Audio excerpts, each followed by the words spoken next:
everyone. Happy Saturday. I am your outspoken one, DreadEmpath, and with me, as usual, is my sister from another mister. Solid Blue Sister. All right, today we're doing something a little bit different today. Me and Solid I are have to. going to, Can I interrupt you for a moment? you sure can. Okay. We have to always say, "Welcome to Friendly Differences Welcome to, 2.0." I am so sorry. Welcome to Friendly Differences. I'm still learning. Remember, everybody, we're all a work in progress. Okay, I will get it together. I promise. But welcome to Friendly Differences. We appreciate every single one of you being here with us today, giving up your Saturday.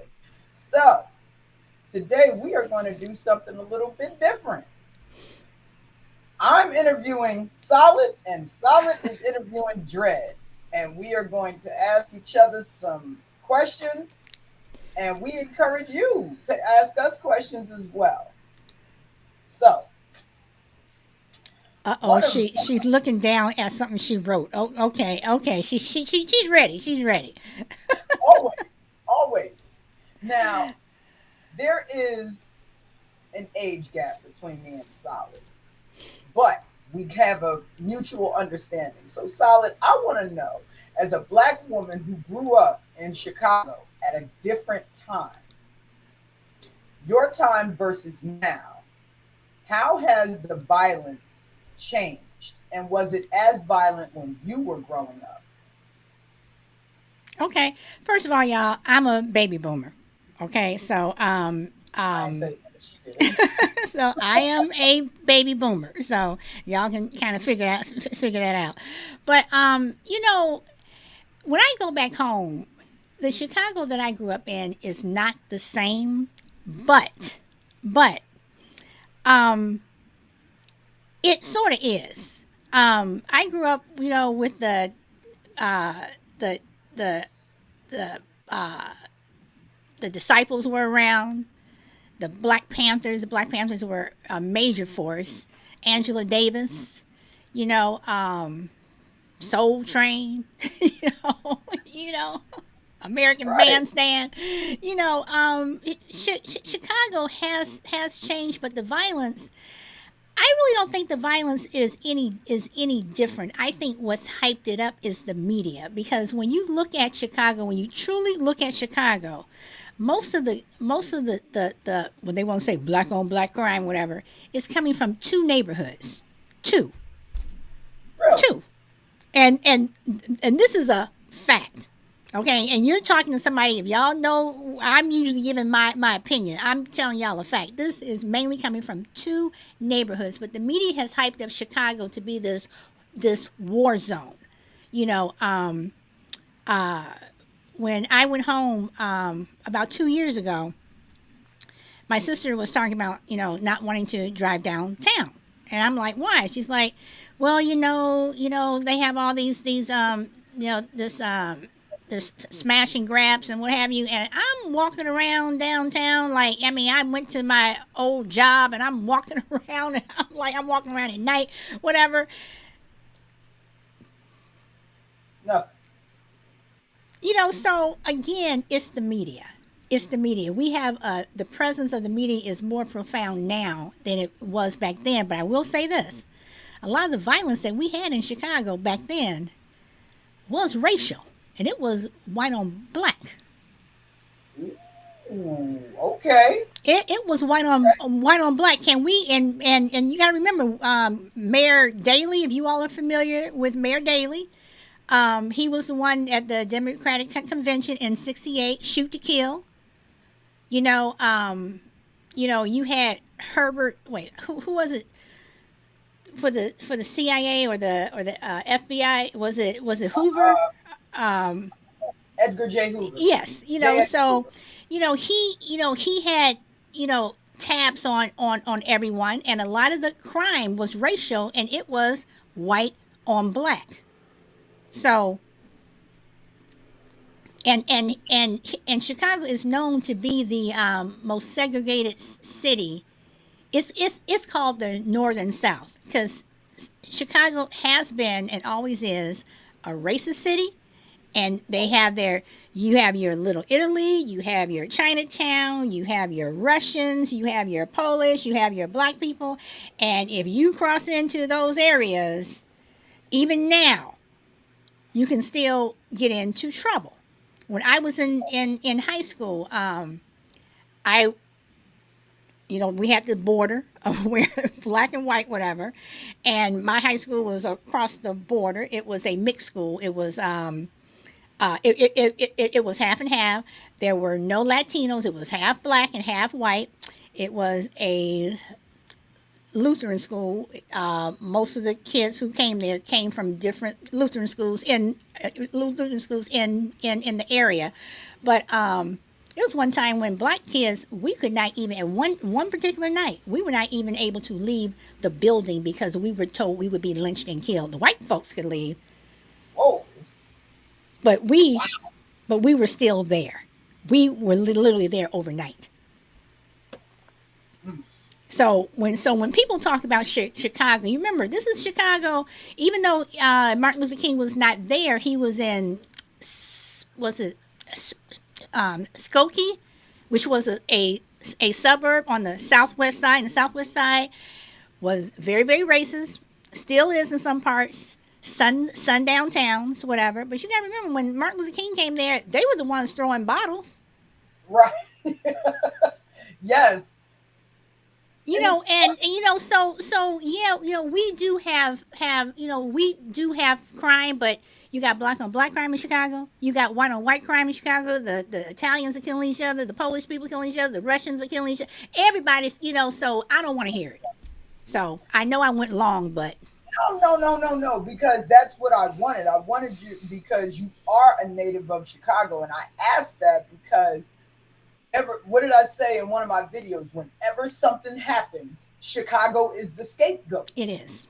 It's always the scapegoat when Chicago is not even on the list for most dangerous cities in America. Guess where it is, y'all? Louisiana, Shreveport. Louisiana is number one for murders in the country. And they're also the 8 southern states are also the poorest. Yes, they are. They are. So. Okay. I think we should use this as a ping pong thing, so you can ask me whatever you like. Okay. Hey, Marlon. Hey, Sabrina. Hello, hello. Welcome. Let me welcome. Turn this chat on. Okay, so I have a question for you. I'm going to start off with a light one, and then I'm going to get down into the nitty gritty. Okay, so this is a softball, and then we're gonna start hitting some home runs here. So I want 3 things on your bucket list before you die. 3 things on my bucket list. As painful as it would be, I want to visit Rosewood. Even though I know the energy there is very thick, because my family is from Florida. My roots are there.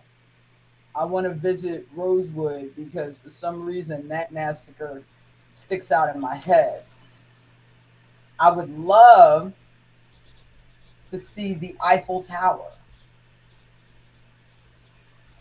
And on my bucket list, and I might not get this one, but I might be on TV, national TV. Oh yeah, you will, because this show is going national, and you will. Okay. So yeah, so you are gonna get there. It shall be. See, I'm just reading what Marlon said. You guys feel that education in this time is helping the generation of you? No.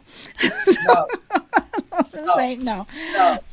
Okay, Um, as Solid said, she's a baby boomer. I'm a millennial. Now she ain't got to reveal her year of birth, but me, I'm a sexy 37-year-old. Okay, I was born in '86, and I can tell you right now, in 8th grade, we had home ec, we had shop. They don't even have those anymore. Okay, education. First of all, the virtual thing is great for when school is out, when there's snow days, whatever. But the curriculum is nowhere near what we had to do. our book bag, we all got strong backs because of them big ass books we had to carry. These kids don't know how to tell time on an analog. They don't know how to drive a stick shift. They don't know how to sew. They they don't They don't know what a telephone is. know. How about some of them don't know what a century is? That was on TikTok. They was like, "What's a century?" Seriously? Yeah, no. Education is failing. Well, I can say that I also had shop. In fact, I was the first girl in my high school to take shop. I refused to do the home ec thing. I'm like, if I want to learn how to cook, my mother can teach me how to cook. I don't need to go to school and, have somebody else teach me how to cook, and they're not going to cook it right. Oh, Teach you how to cook pumpkin pie instead of sweet potato pie. So, but yeah, I mean, and we had PPE, or we call it gym. We call it gym right. class, and we also Yes, had the president's physical fitness test. Did you all have that? yes, we We did. we we had that. We had that. Now it's like, okay, whatever. We climbed ropes. We had to run around. We had a lot of stuff, and now all this stuff It's has been trash. taken away because they're trying to the schools and the system is set up where if the kids come to school every day, the more attendance you have, the more money you're getting, and they teach to the test. They want you to be able to pass language and math, but everything else is out the door. That's why I think this whole history thing is getting out of control. But we're digressing into another thing. But Okay. you want my hardball question, or you want to ask me, or you want to Oh, ask me another I'll ask question? you. Okay, go ahead. Um, how do you feel about gentle parenting? Gentle parents. Gentle parenting, the way that parents are parenting their children now. You know, they don't tell their children to clean their room. They say, Oh, "Hey, listen, why don't we clean your room and I'm going to help you. Let's start by picking up your laundry and making your bed." um, I think it's BS. I'm not saying you have to beat your child, but again, that in insurance ad where they say, "Are you growing up to be like your parents? Are you growing up, and where you're not your parents?" And and I always say, I am not going to be my mother. I'm not. I'll be my father, but I will not be my mother. And I grew up where Saturday morning, 8 o'clock. You didn't get a chance to sleep late. You better be up. Now my sister, she slept late, and she was still doing her chores at 2 o'clock in the afternoon when she wanted to go out with her friends. I was a nerd, so I didn't go anywhere. So but I mean, no, you clean your room. Go clean your room. You do it. You messed it up. You clean it. Right. I'm not gonna bribe you with well, I'll buy this for you. I'll get you this. It wasn't a cell phone. We didn't have cell phones. We didn't have laptops. We didn't have any of that. Get your ass in there and clean your room. Wash the dishes. Dust. I mean, I had to help my dad cut grass. I mean, I cut my grass now. I mean, I enjoy it. There's just so many things that it's like, all this, well, timeout. What the hell is a timeout? Well, see, that goes into it. That might have to be another show for us about corporal punishment, because a lot of parents are opting not to hit their children because it's so many videos saying how detrimental it was to us, to your generation, the baby boomers, Gen X, all of us.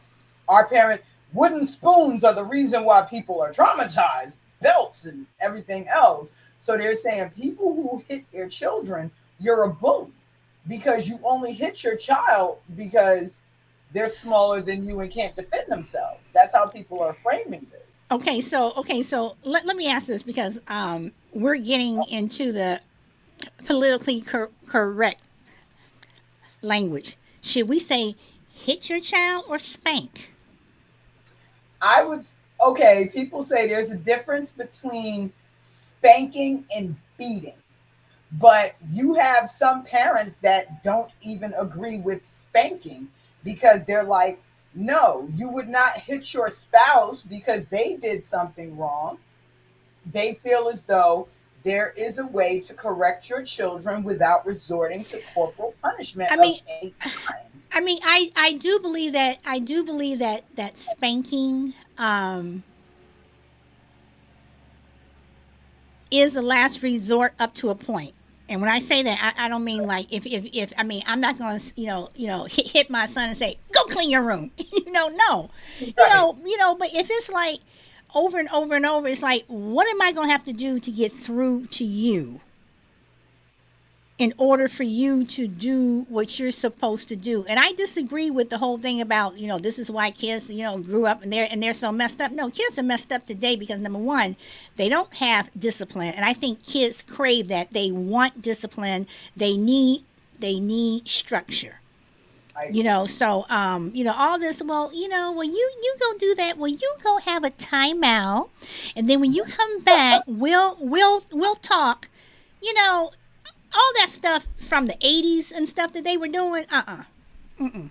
I say it Mm-mm. like this. I say it like this, and I say this all the time. Mm-mm. Our parents didn't get everything right, but they didn't get everything wrong because No.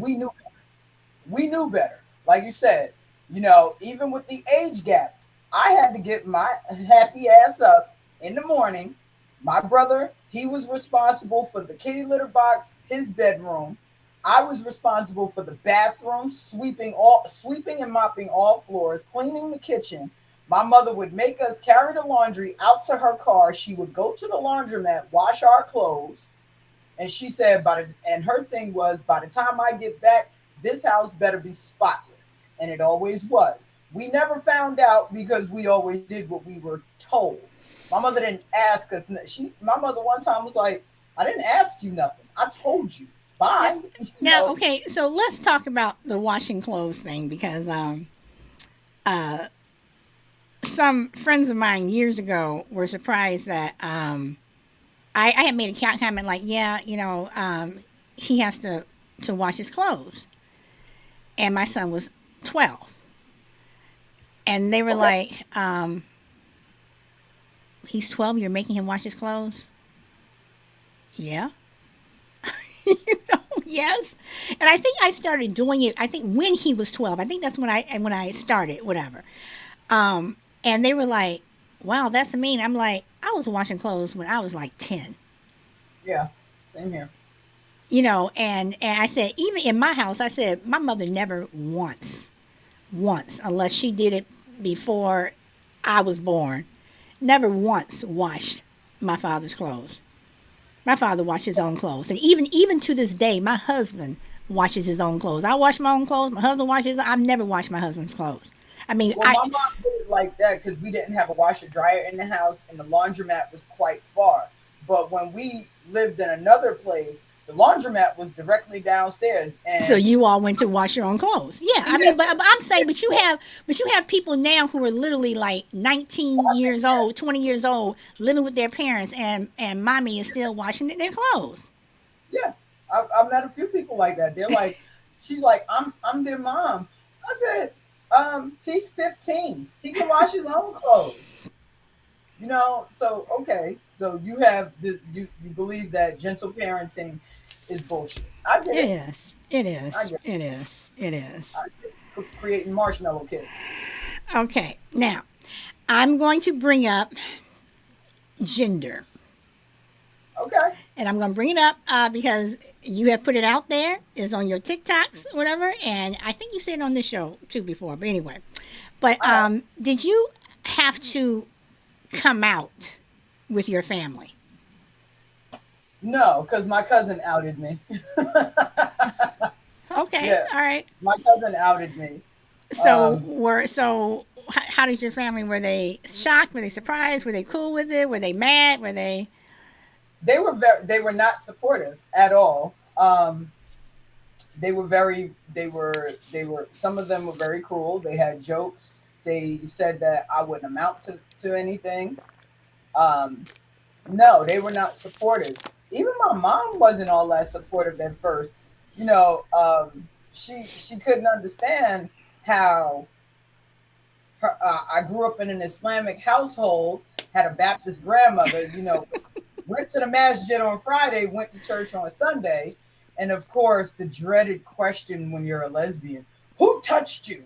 You know, who touched your no-no place? And I'm like, nobody. I just like girls, man. It's So have not you? something So have you always like girls?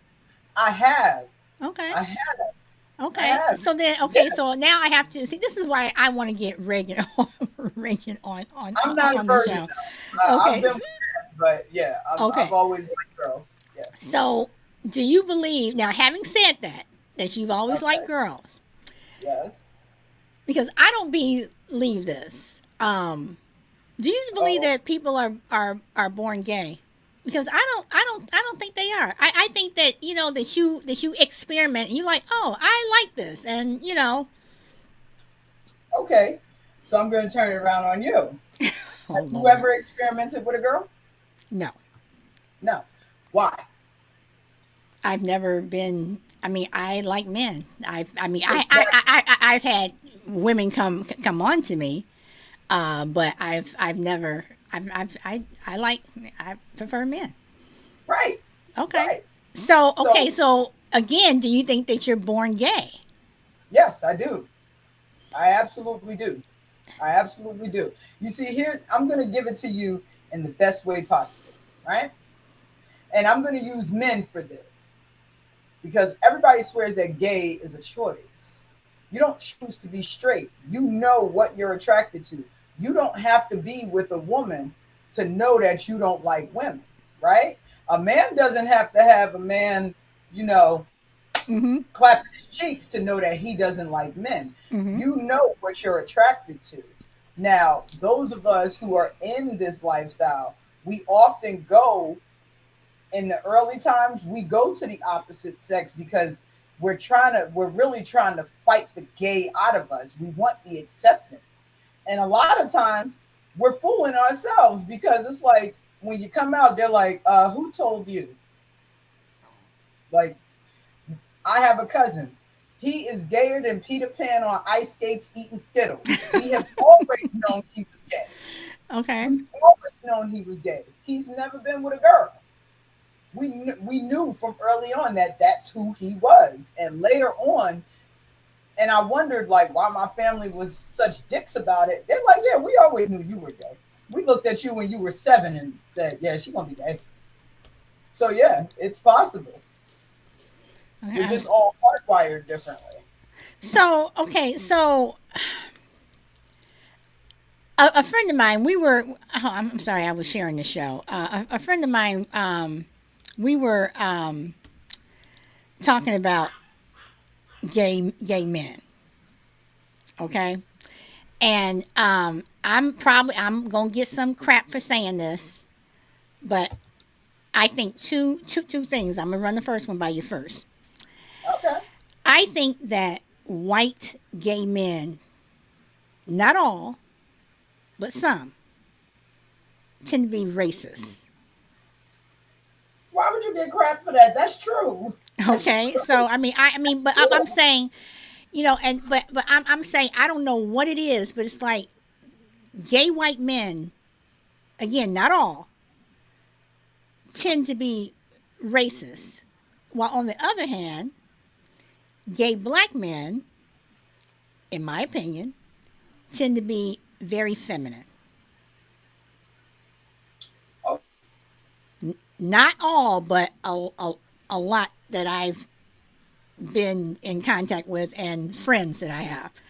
They are very feminine.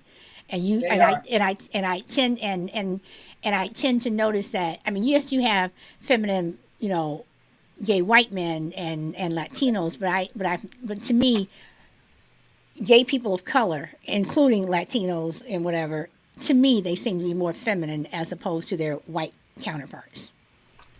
Well, first of all, racism is prevalent even in the LGBTQI plus community. It is very prevalent. Um, Transphobia is is on the rise in our community. Um, I can't even. I won't even BS you. I can't. I can only count on one hand how many masculine gay black men I know, but I know a whole hell of a lot of sweet ones. So Oops, I forgot to change the thing. I get. I get what you're saying. I think that and I've met some feminine white boys that are whoa. But I think it's because they want to, because you have, I mean, and this is one of the things that we were talking about with inherent racism. They maintain that white patriarchy, Mm-hmm. that misogyny. So Mm-hmm. they maintain a little bit of that toxic masculinity. They won't act like that in public, but trust me, they'll be a those same white boys that look masculine, they'll be the bottom in Okay. private. All right. Yeah. Now, so Sabrina said, I believe the division of people by gender is a man made concept created by the oppressive minded, just lie, Like just like like the division of people by skin color. I think she's talking about gender roles. You Okay. know how because and I think it's time for me to ask you because I think yeah. Okay, so I thank you, I know it's coming. Go ahead.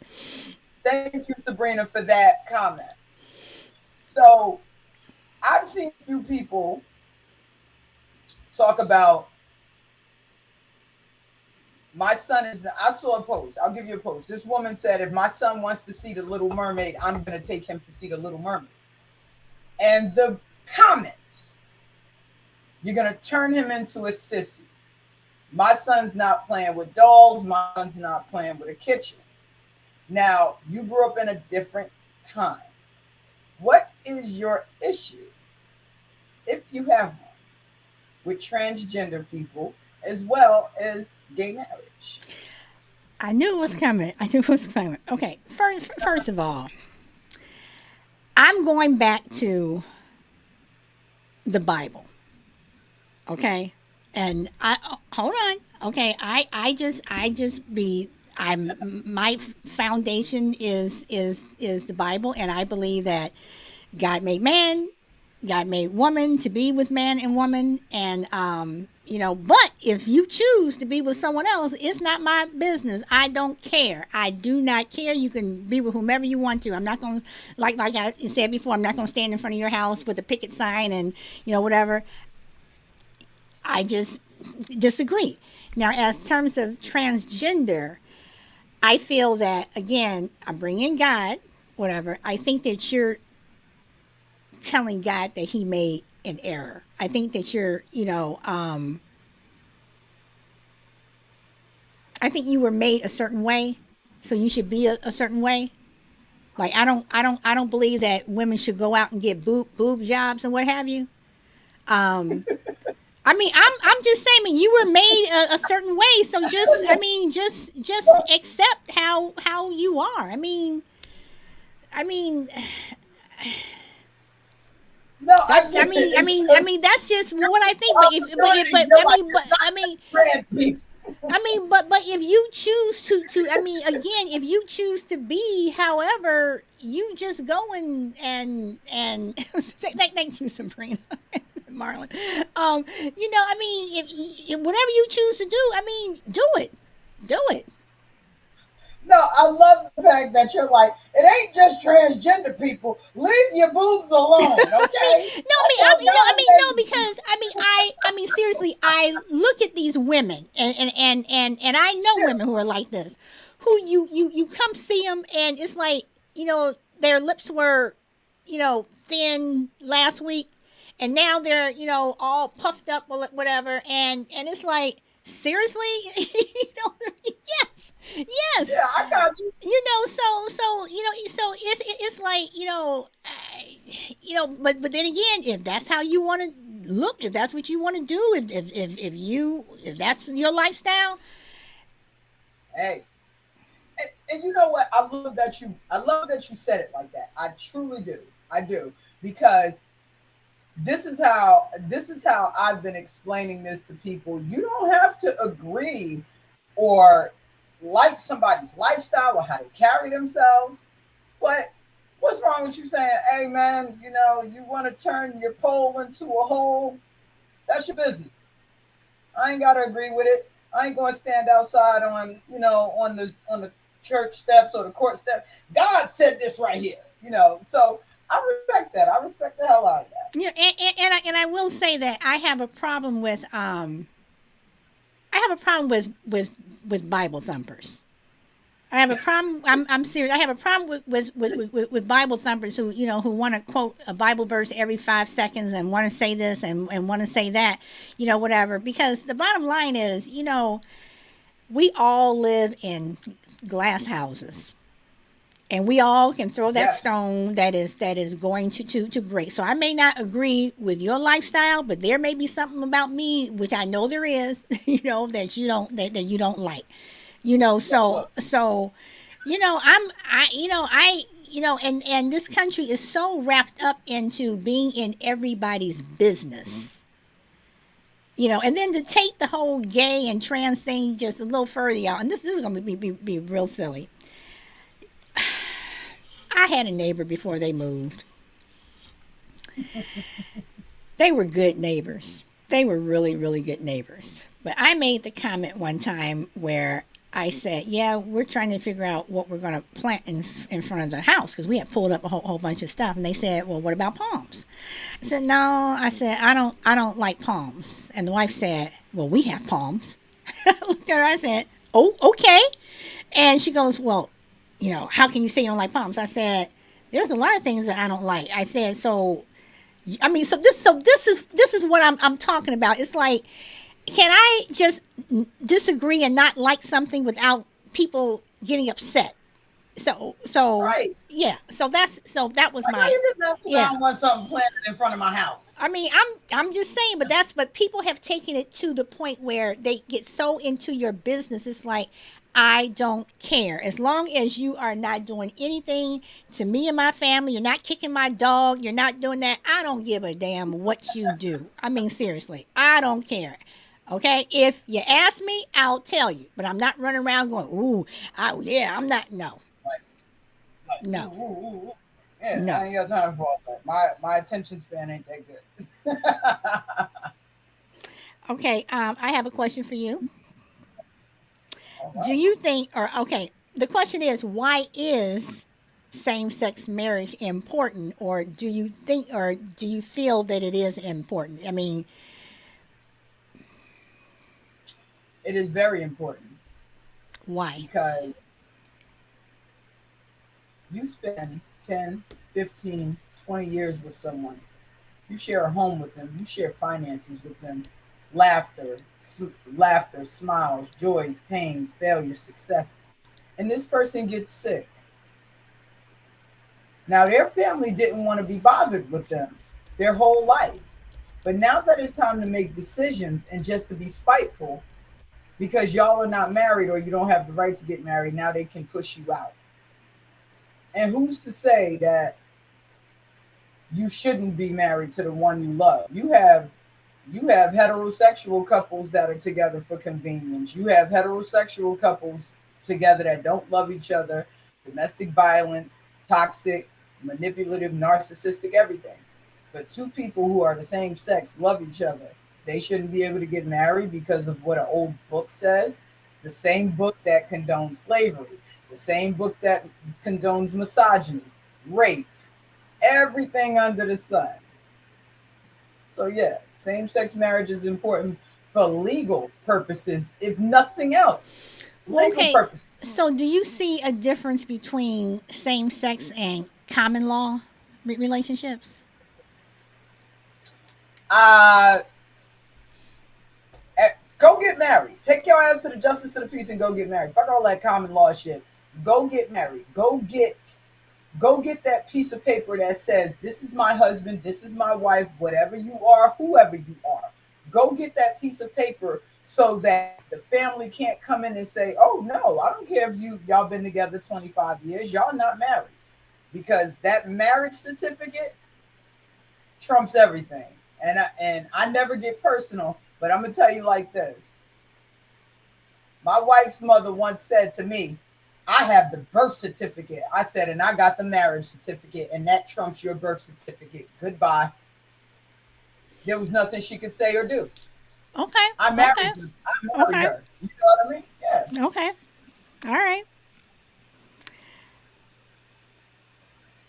Can I ask another question, or are you gonna ask me, or I'm gonna ask you? Go Okay. ahead. So, Go okay. ahead. I didn't know I'm having we were doing the ping pong or whatever. So, what is your, if you want to share, because I'm not sharing mine. no um, problem. what is your biggest regret? My biggest regret. My biggest regret is getting married Okay. because I didn't know until just recently that I married the wrong person. I married her for the right reasons, but she married me for all the wrong ones. And Okay. I recently found out. So yeah, my biggest regret is getting married. I Okay. should have waited. But my here's a question for you. And this is a bit of a logistics question, more of a morality thing, maybe. If you had the choice to know when you were gonna die or how you were gonna die, what would you want? Which one would you choose? I would say when, and I say this because I have this thing about living to be 100. 100 and a day. I want to be able to live through my birthday. So, I want to live at least to be 100. I, because then I think if I knew when I was going to die, um, I would get things done, like the bucket list or whatever I want to do, whatever it's like. I want to make sure that I do these things. Um, how you die, I mean, I don't want to sit there and suffer, bleed I out, get it. whatever, but I just welcome lovely butterfly, and welcome Alicia. I just, just let me go off into that quiet night. Let me just close my eyes, and that's it. But I want to know when. Okay, you would not want to know when. Same Yeah, here. yeah, I'd want to know when. yeah. So yeah, it's that's a hard question to answer, because you hear about people who die in just gruesome ways, and you hear about people who just, they just go, and they, like when my father passed away, he said he was tired, and he just went to sleep. you know, so uh,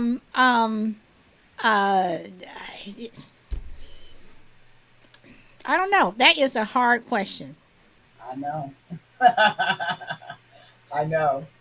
So, do you believe that people who have terminal cancer or some type of illness, that they know that, we only expect you to live like another year or 6 months, and sometimes people, of course, outlive that time, do you think that they make more of their life as opposed to just sitting around waiting to, I mean, I'm pretty sure some people do just sit around and wait to die, but do you think that, knowing that you only have a couple of months or you have a year, are you going to make the most out of that year?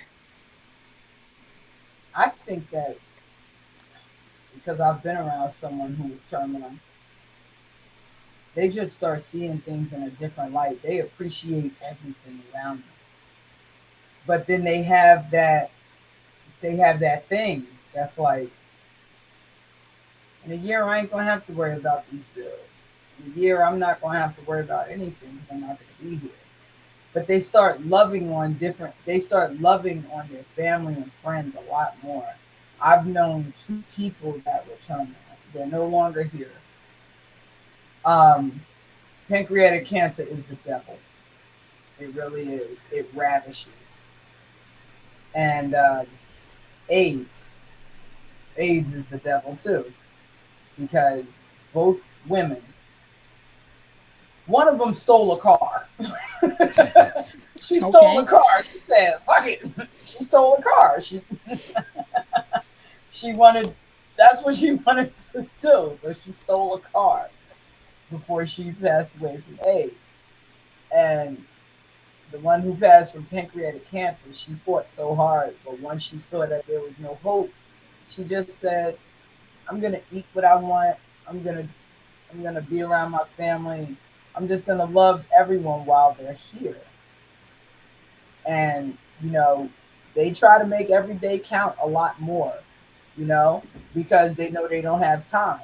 Time is an illusion, ladies and gentlemen. It does not exist. Yesterday, yesterday is gone, and we cannot get it back. Mm-hmm.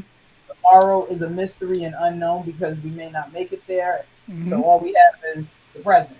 We can plan for tomorrow, but we might not get tomorrow. This is true. This is true. My dad used to always tell my sister and I, "You all are so ungrateful. You all are so ungrateful. You don't know that you have this and you have that." We're like, "Yeah, yeah, yeah, yeah, yeah." But as you get older, you're like, "Well, damn. We did have it pretty good." And I asked my husband the other day because I was actually thinking about this show, and I said, "Do you think you grew up in a privileged life?" And he said, "No." And he said, "Do he says, but people think I have." He says, "Do you?" And I said, "No, but people think I have." And then he said, "It's all relative." He says because my husband's family is from Mississippi. He says, "I've been in the backwoods, the backwoods where dirt poor, tin roof, and the tin roof was rusting through, and Oh yeah, just dirt floor, whatever." He says, "But people in the projects, they may look at people in the projects like, wow, you all are living well." right, So it's relative. right. So you do have to make every day count. I tell my son every single day, every day that Love I love him. We were in the car yesterday, and I just looked at him. I said, "Son, I just love you." And he said, I love you too, Mom. Whatever. But I mean, because you don't know if you. Look, y'all be look. Okay, my mom just turned 60, and she be telling me, "I love you." I'm like, man, you making me uncomfortable. When you start talking like that, I'm like, what, you dying or something? No, She's but like, you no, you I know, just but like but to love you. I'm 60, and you're, you and your brother. I'm like, ugh, leave me alone. I'm like, you make me I mean, I'm just saying. And yes, I and y'all going to really get ready to throw up now. And my before my son was homeschooled, when I made his lunch, yes, I did put little notes in his lunch oh, and things and things like that. And I even had I mean, little kids used to come up to me and say, Mrs. So and so, I wish you were my mom because I went to every play, even though I had to sit through them and they were like boring. I went you're like, through every play, the morning performance and the night performance. I went to every what do you call it? Every field trip. I took him here. I took him there. I sat through this. I'm doing doing like this, whatever.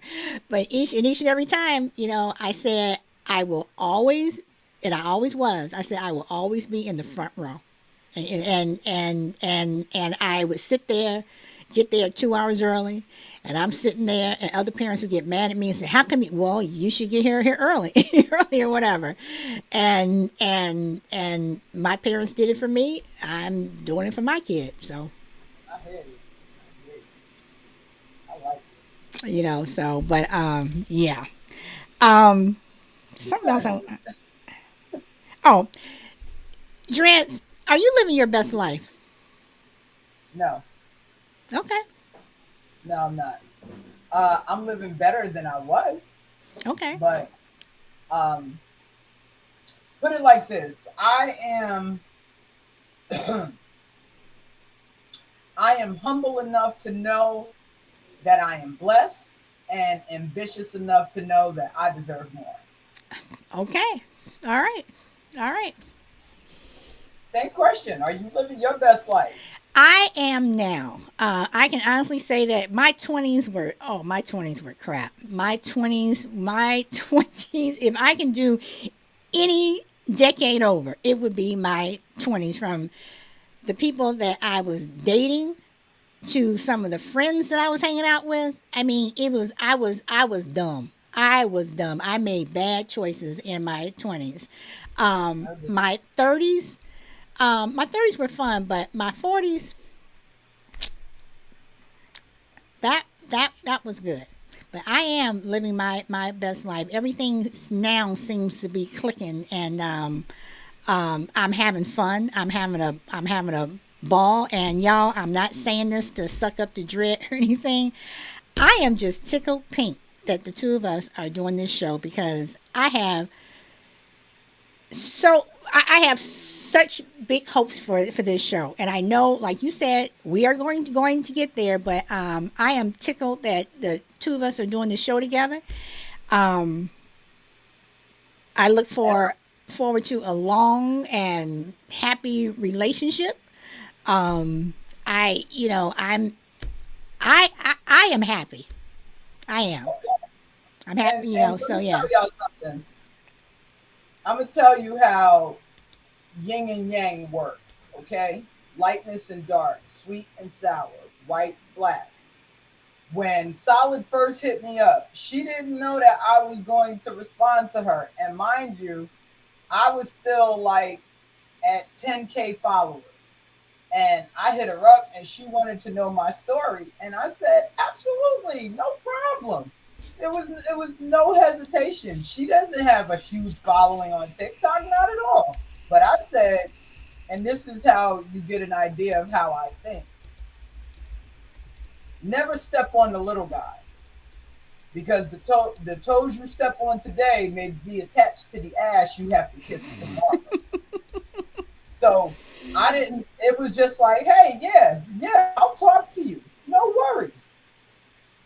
And when she asked me to be her co-host, I said, "Oh my god, really?"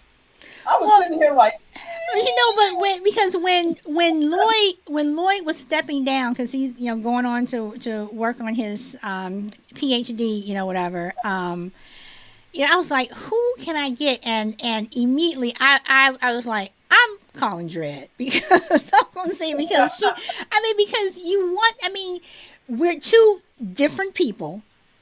We think differently. We agree on some things. We disagree, but it works. We're able.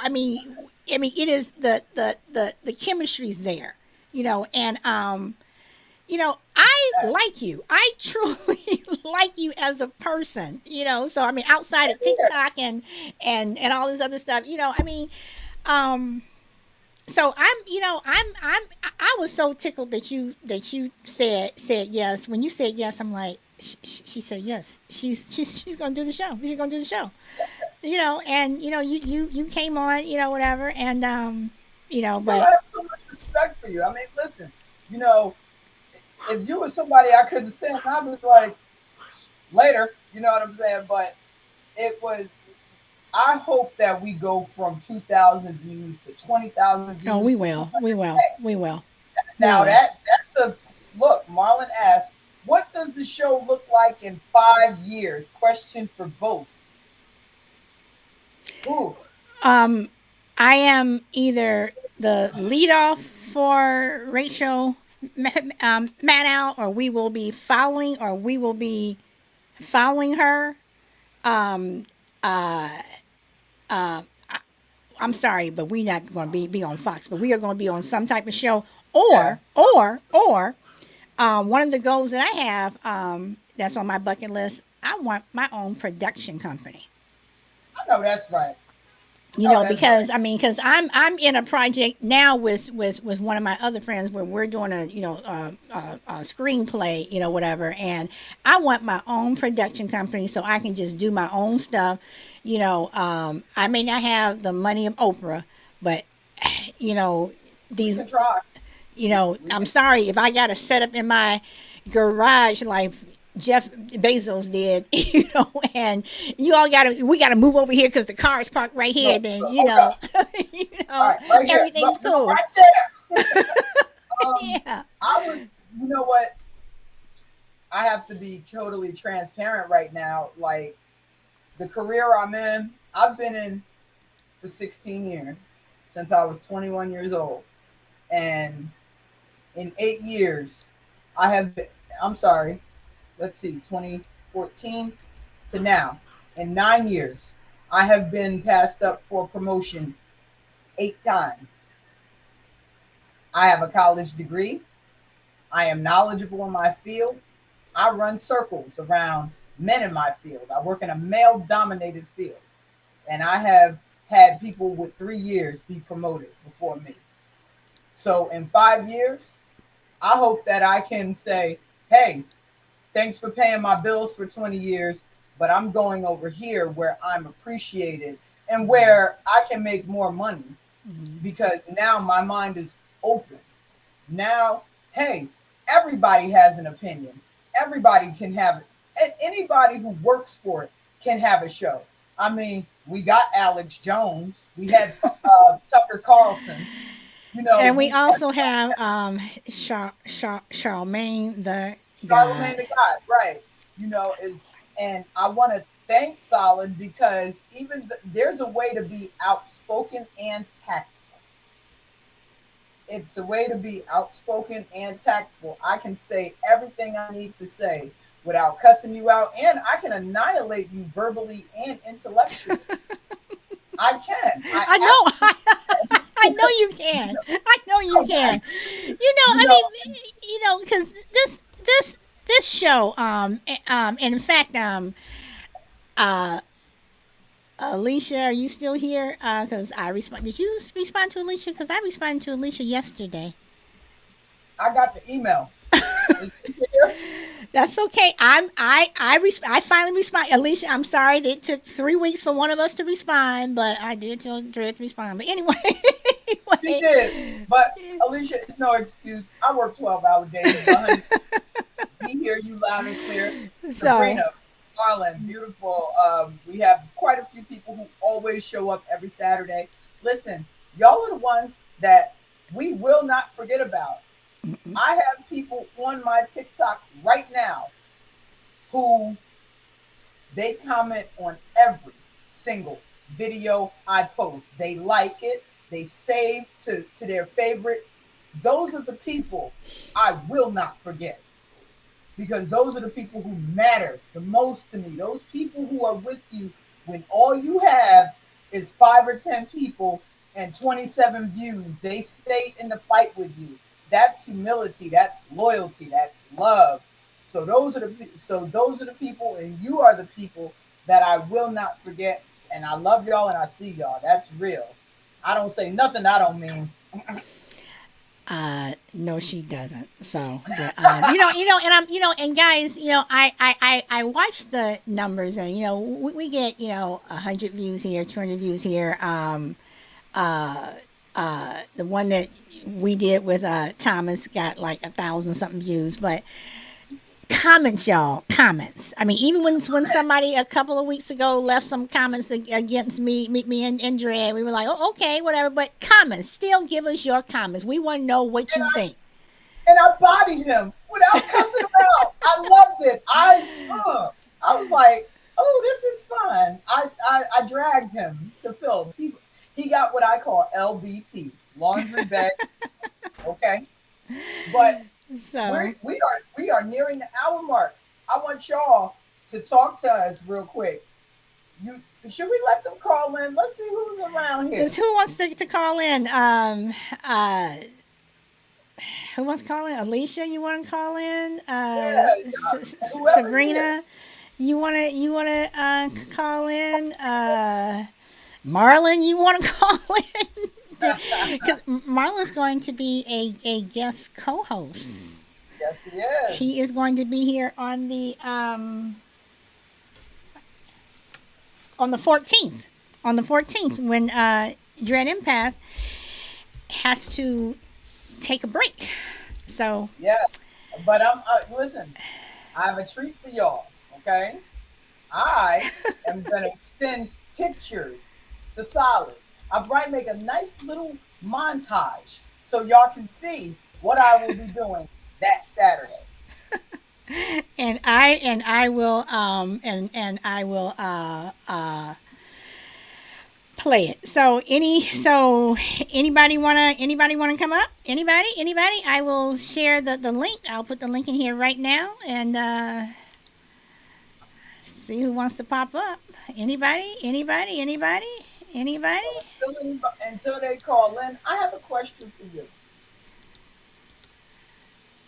What would what would your as a 37-year-old woman who is trying to have a child, her first child at that, what would your advice be to me having my Well, first child? considering that we went through the in vitro thing, whatever.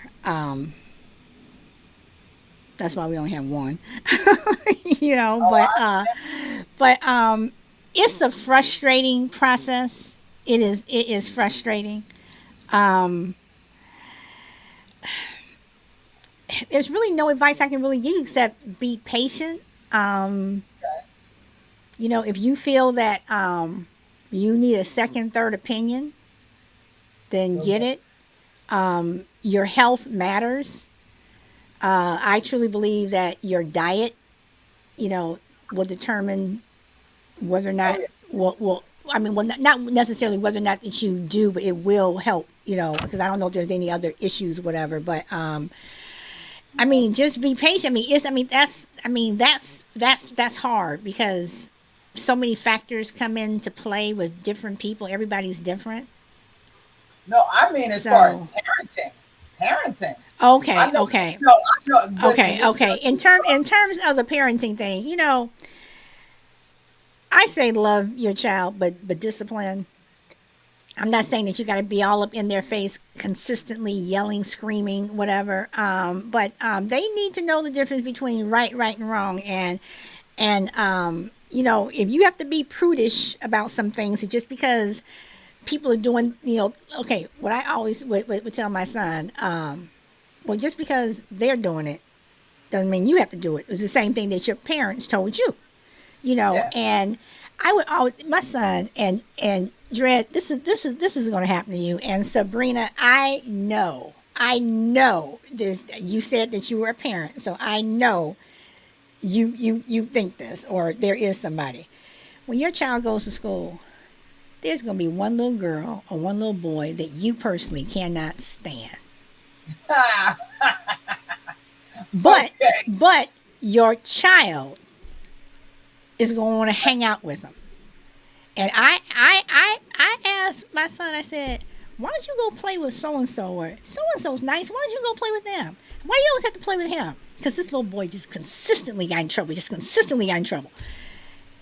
He's fun. I bet.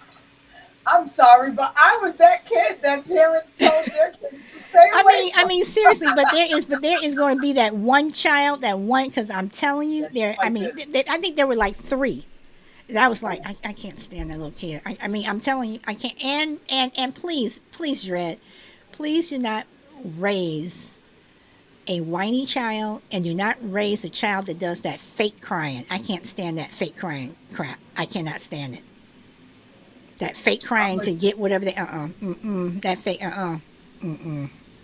and don't raise a child that wake up and choose entitlement every day. But I think that's part of the parents' issue.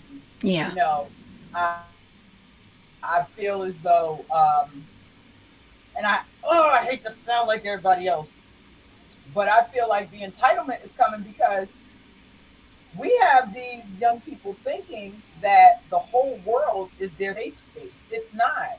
This is your safe space at home. Behind these walls, Well, behind it closed is it doors, is it is supposed to be. It's supposed to be. it's right. It's supposed to be. Here, you're going to be loved. I'm going to support you. I'm going to respect you. I have an open door policy. You come talk to me.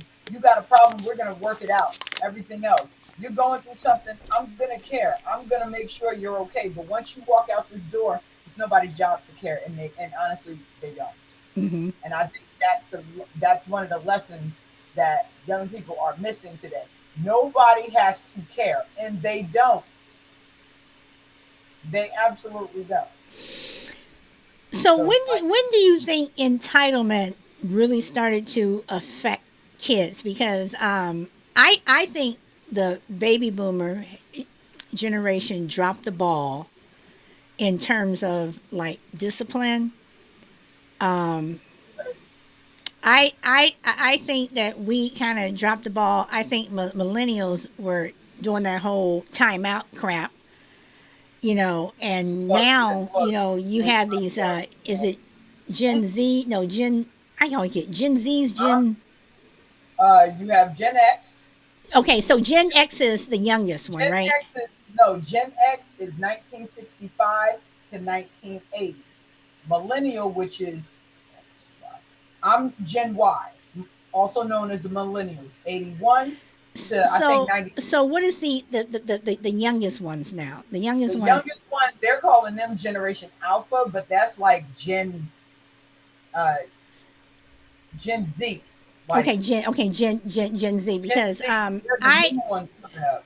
Gen okay. Alpha are the little babies now. But Gen Z, those are the 17, 18, 19, 20 year olds, if I'm not mistaken. I mean because I grew up with when we went someplace, my mother would park the car. She'd turn around, look at me and my sister. Don't ask for shit. You're not getting shit when we get into to the store. You better Let me not tell act out, whatever. And we were not those. And I'm gonna tell you, and most black kids weren't. We weren't the ones yelling and screaming, and our parents were dragging us down the aisle, dragging, screaming. Whatever. We were like sitting there, quiet, whatever. It was the other ones that were screaming and hollering, and I still see that now, screaming and hollering, whatever. And I was in the market today, and this lady came up behind me, and her kid was in the basket, just yelling and screaming. She's like, "Okay, well here, hold this, hold." I'm like, you. Look, you know, seriously, you should have dealt with this before you even came into the store. I have a strict saying when it comes to toddlers. I don't negotiate with terrorists. So I don't know, but I think that just again, don't raise a whiny kid. No, I don't want Don't that. raise a kid who feels that they're in entitled, because I think all children, we're all entitled to what have you. But if Right, you, but if you feel like, well, I'm not going to do that. Well, I'm not cleaning this up, and I'm not clean this up. Seriously, right. seriously. Because I think that it spills over into the workplace because you have, you're asking, hey, go clean your room, buddy. Bill Maher said it. We're raising the hey buddy Yeah. generation. Hey buddy, can you put your shoes on? Hey buddy, can you get in the car? Like, hey, go put on your damn shoes and get your ass out there. Let's go. And I'm Hmm. not saying that you gotta yell and scream and cuss at them, but kids are ignorant. But Okay, see, I know that. my mother took it. And when I told somebody this, they were like, "Really, your mother did that?" But they came back and said, "I guess that makes sense." My mother I'm like this now. Be ready when the driver's ready.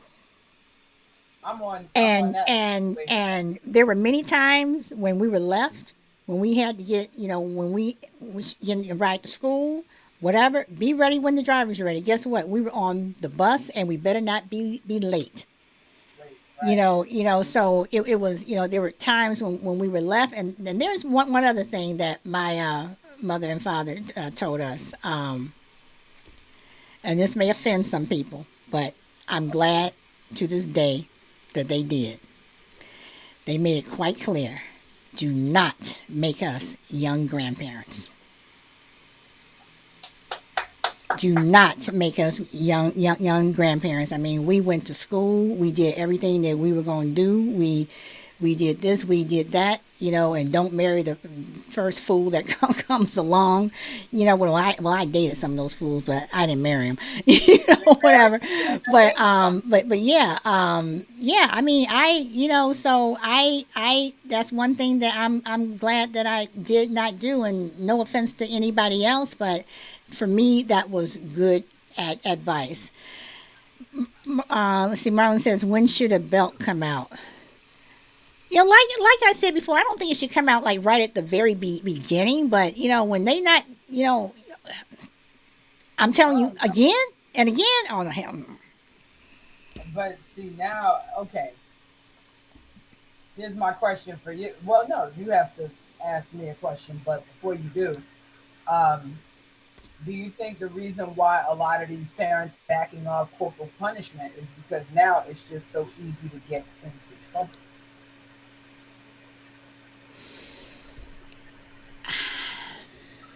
I would say yes, but at the same time, I think that um, again, I go back to the '80s because I just remember when it was all this timeout stuff and and don't hit your kid and when Married with Children were on, and that lady made this big stink and was trying to get it off the air and what have you. I think people are afraid to do something because your neighbor's going to say, "Hey, you're beating your kid," or you're doing this.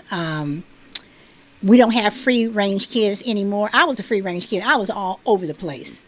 I mean, I was riding my bike. I was outside. I'm running around, whatever. I just had to be in the house by the time the street lights came on. Like, take on. But now it's like literally in some townships, whatever, they even have the laws. You cannot have free range kids. You have to be with your child every single second. And Yeah, I think that people have gotten to the point where they don't want to discipline their kids the way they should because I may go to jail. yeah.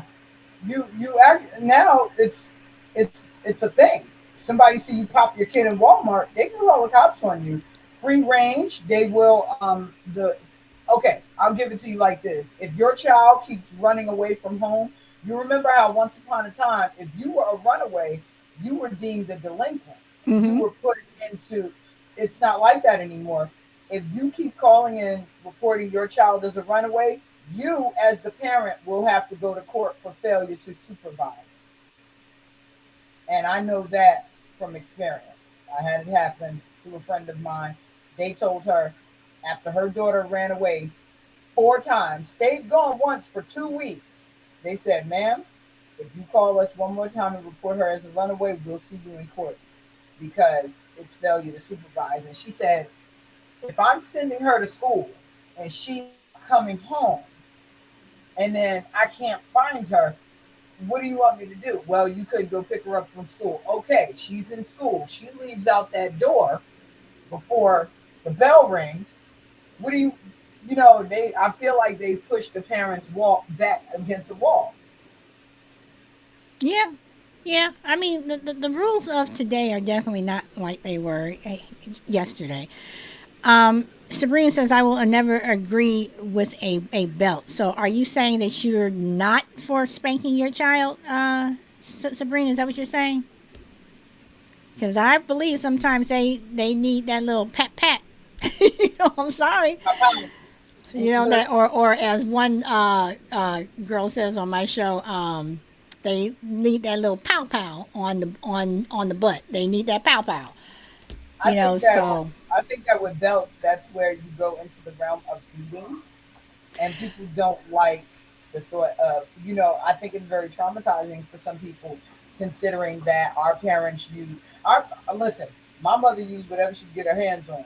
A belt, that little thin pocketbook belt, that one that makes you unhook, that haunts my dreams. That little bastard was terrible. You know, you come from place. You have people that come from places that had to pick their own switch. well, my mother had the belt that hung behind the bedroom door, and Right? and But she you would have say, "Go get the belt." But I'm gonna tell you, when my sister and I are 2.5 years apart. She's the oldest one. My mother would say, "Go get the belt." My sister went to get the belt. My mother tell me, "Go get the belt." I I was running. I'm like, you have to, you gonna have to catch me. You gonna have to catch me because I'm not going to just stand there and let you hit me. Oh boy, let's Okay, see. What does Sabrina, Sabrina at say? this point, at this point in life, after 5 kids and having started with spanking on the first one, which I regret, no, I don't agree in spanking at all, but I do believe in discipline for sure. First of all, Sabrina, God bless you for having 5 children. Okay? Um, I'm looking at your photo. You still have your hair. Okay. I don't know if you still have your sanity after 5 children. Okay. Because children, it's a beautiful experience, but they just try your whole existence. They do. They do. They Well, absolutely okay, do. so Sabrina, I have to ask, why do you regret after the first one? What is the regret that you have? Because I mean, I'm not saying you got to beat the crap out of your kid, but I do believe that they need that pow pow. Sometimes they do. I Well, while she, remember. yeah, but No. I was just gonna say I remember going into the grocery store. This was years ago, and I have to say white, black, Latino because I think it makes a difference in the parenting style. Okay, this white woman was going into the store. She was ahead of me, and this elderly black woman was kind of behind me, but she was kind of next to me, and we were grabbing shopping carts, whatever. And the mother says to the daughter, who looked like she was probably about 15, 16, she says, okay, if you can grab, she said, the milk, and she was telling her to grab something else, I'll meet you, blah, blah, blah. The girl turned around, looked at her, and said, I'm not your bitch. Get it yourself.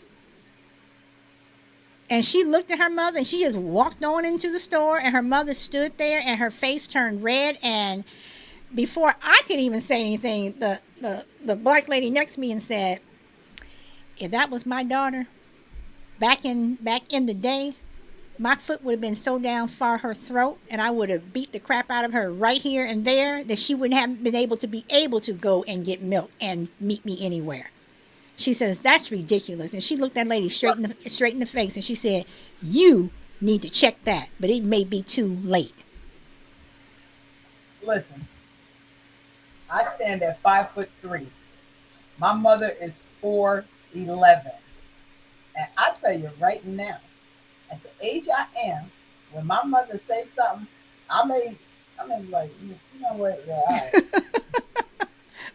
I remember But you one do it. time me and my brother were arguing, and my mother was like, "I'm the mother. Both of y'all shut up." And me and him are 10 years apart. And I sat back like, you know what? This woman, she over here telling me to shut up. But I said, I whispered because one, I was sitting in my mother's house. I was in my 30s. I was in my No, 30s, I know, and you still gotta talk up and under I your breath and whisper. yes, I was just one because I was sitting in her Yes, house. yes. But my brother, who is 10 years younger than me, who had to be like 20, man, why I gotta shut up? Me and her having a conversation, and I was just looking like this. She was like, "What did I?" She said, "What did I say?" I said for both of y'all to, and I was like, because I remember, that's mom's. Mom's got issues, okay? Straight up boxing, okay? Holyfield. I ain't messing with her. She's 4'11", but she packs a punch. But it's not just fear; it's the respect. And wow, she said that to her mother. Man, listen, Yeah, yeah. Sabrina says because he had ADHD and spanking never worked, he just got louder and stubborn, and to this day, as an adult, he still shuts down with people easily. Okay, okay, okay. I understand. And then she said, I only spanked him in a very controlled manner. I didn't just chase him everywhere with the belt like my parents did. I feel your Okay, pain. I all feel right. your pain. So, lovely butterfly. This was interesting.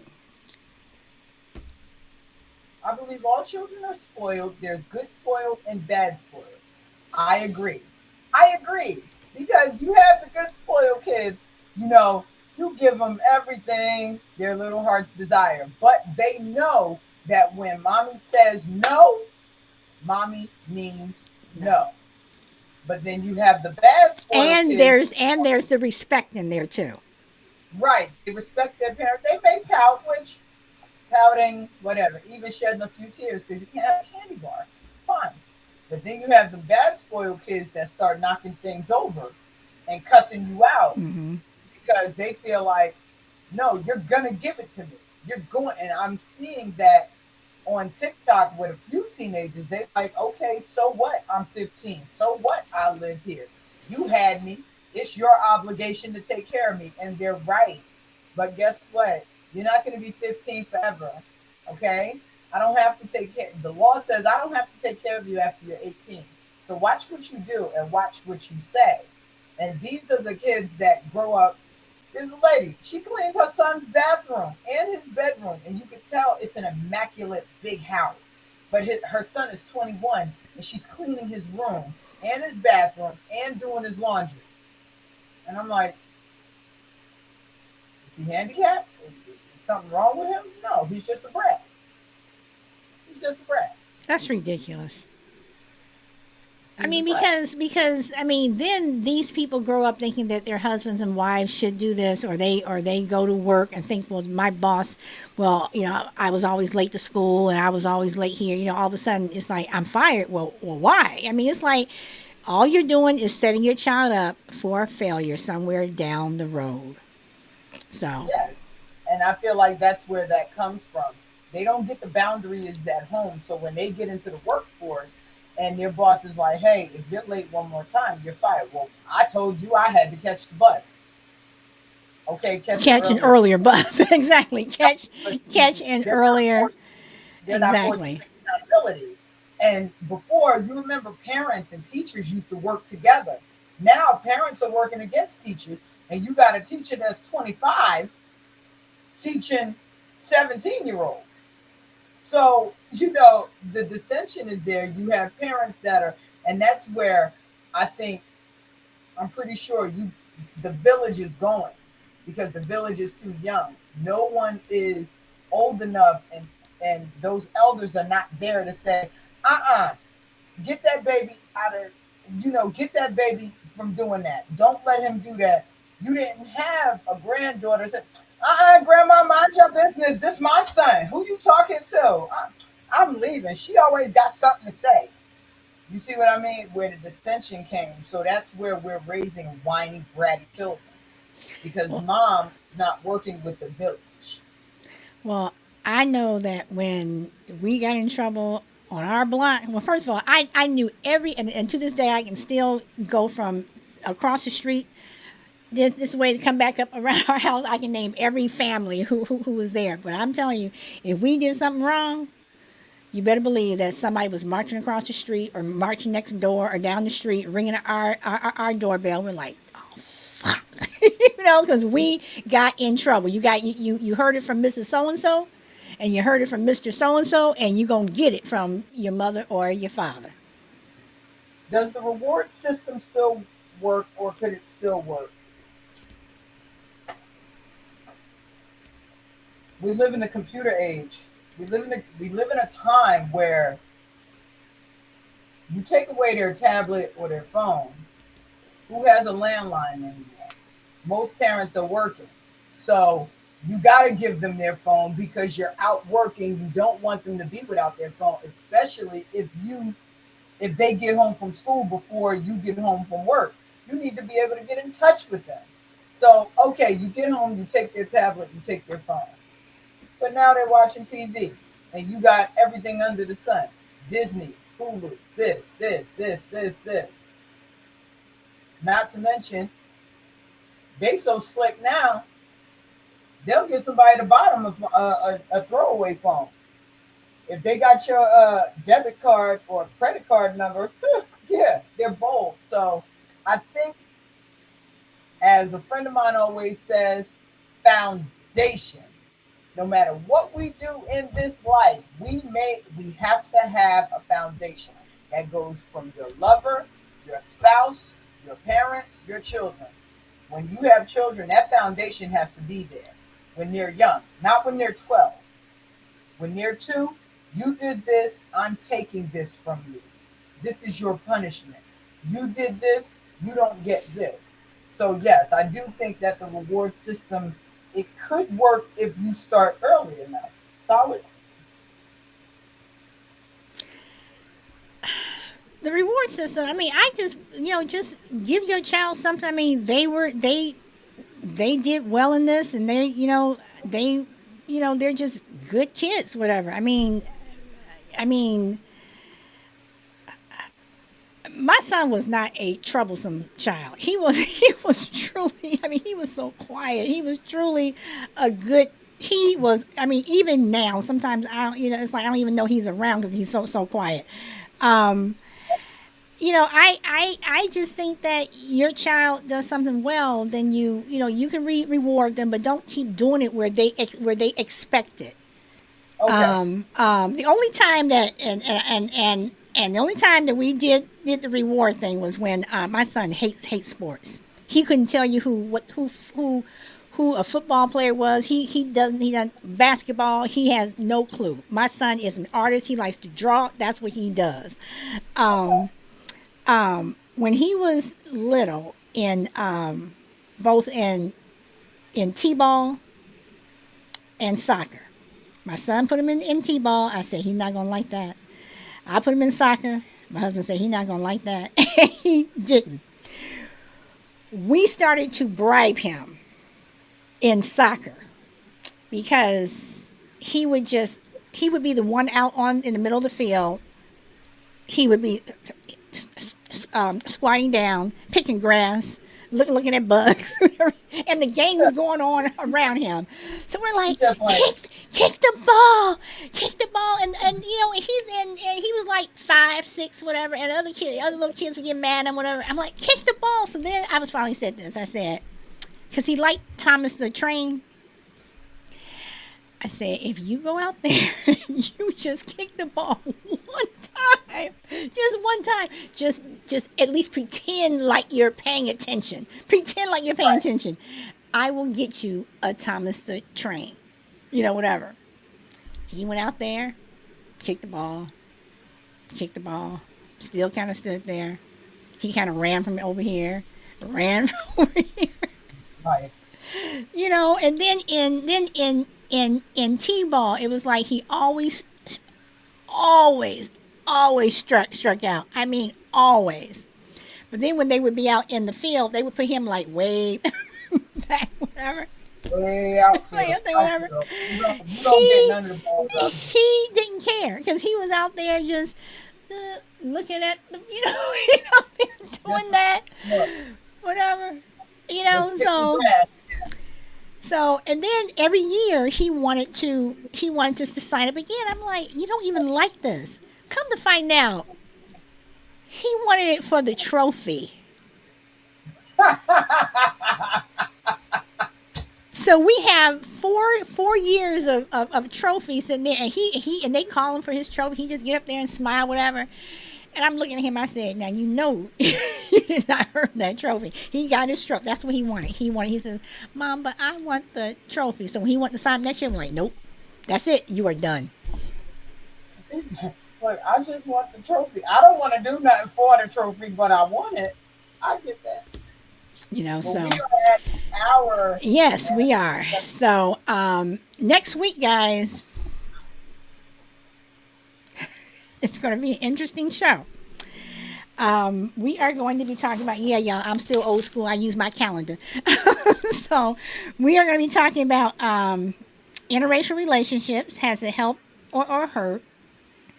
And we're going to be talking to Thomas the Villain and Kimberly Michael. Thomas the Villain, he has his TikTok, Thomas the Villain. Kimberly Michael has her TikTok In Love with Kimberly Michael, and both of them have YouTube shows. Kimberly's is In Love with Kimberly Michael, and no, I'm sorry. Thomas is on Facebook. His is Ghost. What is it? Ghost. I am so sorry, Thomas. I have totally screwed up your promo. But he the two of them, we will be talking to both of them about interracial relationships, and that will be interesting. And then on October the 7th, we will be having a show on fat shaming.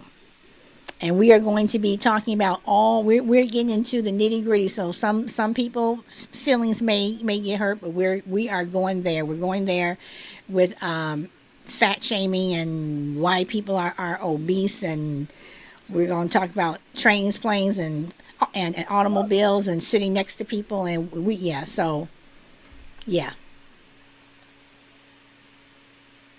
Dre, you look like you want to say something. I want everybody to tune into that because that particular show is not just going to be about fat shaming, but it's also going to be about how obesity is taking a toll on our healthcare system. Because we are going to have to, we're going to have to be honest about these subjects: interracial dating, obesity, healthcare. Healthcare affects every American, Mm-hmm. not black, white, Hispanic, and Mm-hmm. everybody of all Mm-hmm. races and backgrounds are obese.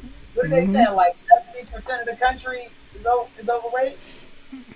Well, America is overweight. We put America on a scale with other countries. We're like, It'll say ooh, we can, yeah, you everything know. involves cheese, bacon, and chicken. Everything. Yep. So that's our show, everyone. Thank you for coming. Thank you for coming and giving up your Saturday for us. Tune in next week as usual with the outspoken one, DreadEmpath. And Solid Blue Sister. Till next time, everybody. Peace. Bye.